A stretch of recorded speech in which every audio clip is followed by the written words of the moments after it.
Nuncio vobis gaudium magnum.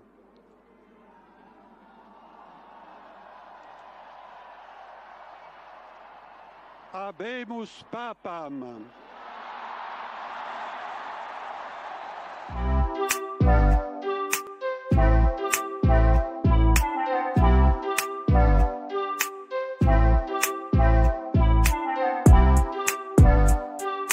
Robert Francis Prevost, Augustinian, and has served as prefect of the dicastery for bishops. A native of Chicago, Illinois, in the United States.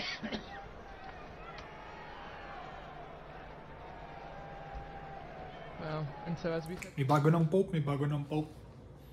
Buti naman, may bago ng Pope. Ang bilis ng conclave parang isang araw lang, 2 araw. Parang, kasi sa panahon namin ni Leslie, Pope John Paul, Pope Benedict, Pope Francis, ngayon Pope Leo.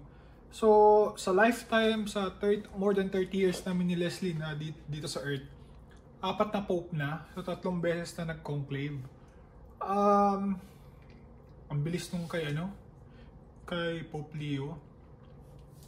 Siyempre, rooting pa rin tayo dun sa Filipino Cardinal, si Cardinal Tagle. Kasi, nung pinapanood ko yung news, parang top candidate talaga siya. Top candidate sa pagiging Pope. Tapos, popular din siya sa Asia, sa Rome, may position na din siya. Siyempre, rooting tayo sa sariling natin, di ba? Cardinal or kalahi natin. Pero, the Holy Spirit works in mysterious ways. Hindi mo akalain kung sino pa yung hindi top candidate, siya yung pipiliin ng Holy Spirit. Kasi, tingin ko, siya yung nababagay doon sa position na Pope. Siya ang gustong representative ng Holy Spirit, ng Heaven dito sa Earth. At tingin ko, hindi ako against, natutuwa ako sa nangyari kasi may bagong Pope. Kasi nakakalungkot yung nangyari kay Pope Francis, di ba? Nung pagkagising kasi namin, nalaman namin namatay si Pope Francis. Monday yun, holiday. So nagising kami ng mga 11 yata. Nung binuksan namin yung news, nagulat na lang kami. Wala na si Pope Francis. Parang nakita namin sa YouTube nung Sunday na Easter Sunday na talagang binigay niya yung blessing niya. So sa akin, parang binigay niya na yung last na blessing niya para sa mga Catholic during Easter Sunday. Tapos parang na maalam na siya, kumbaga.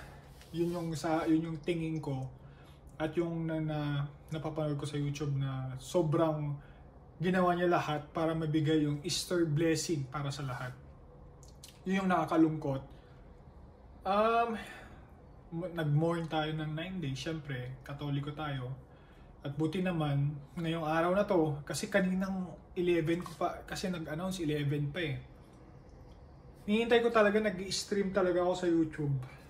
So ngayon lang lumabas, siguro magwa 1:30, na si Pope Leo the 14th, ang next na Pope sa Catholic Church.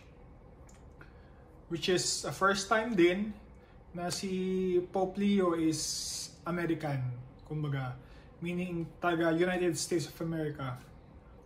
So Augustinian, Augustinian siya. Nakakatuwa. Kasi nung pinapanood ko yung speech niya, multilingual talaga. Kailangan talaga yata pag kunaring cardinal ka, multilingual ka. Ang dami mong alam na salita. So na-observe ko kanina, Italian ba yun? O nagla-Latin siya, tapos nag-English, tapos, hindi nag-English pa, hindi pa yata. Pero, na-observe ko siya, Spanish siya. Kasi parang, doon sa speech niya, parang yun yung congregate, parang nagstay siya sa Spain, kumbaga. Buti naman meron na. Sana, kung ano yung nasimulan ng mga previous Pope is ipagpatuloy, i-improve pa ang church, mas marami pang mag-convert, kumbaga. At iano nga din na wala nang war, world peace na lang, wala nang evil na mangyari sa mundo, para peaceful lang lahat, diba? Sana lang din pala bumisita siya dito sa Canada. For sure, pag bibisita yan si Pope, pupunta kami ni Leslie.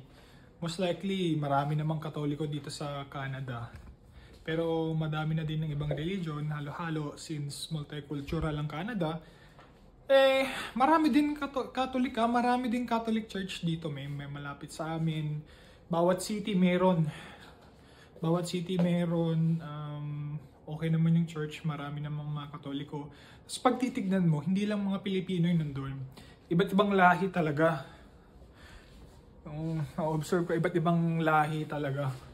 So makikita mo, mayroon din palang ganitong lahi na Katoliko, may ganito din pala. Na ano siya, nada-diversify na yung Catholic kumbaga. Sana mag-travel siya kung saan dumalaw siya sa mga bansa na kailangan dalawin, mga malalakiang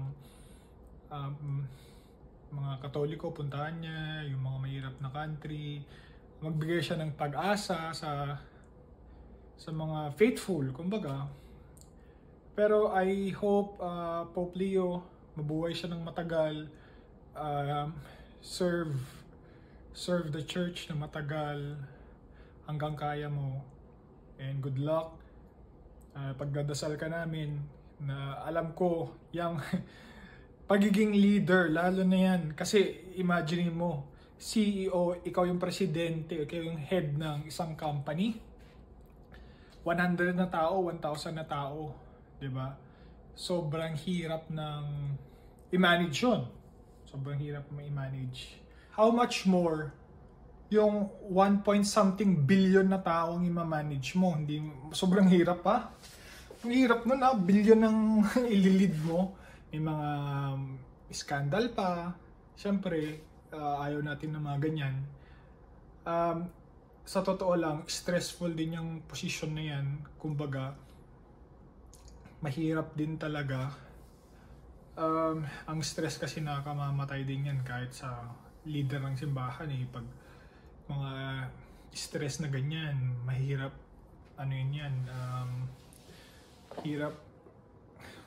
mahirap yung posisyon niya, leader.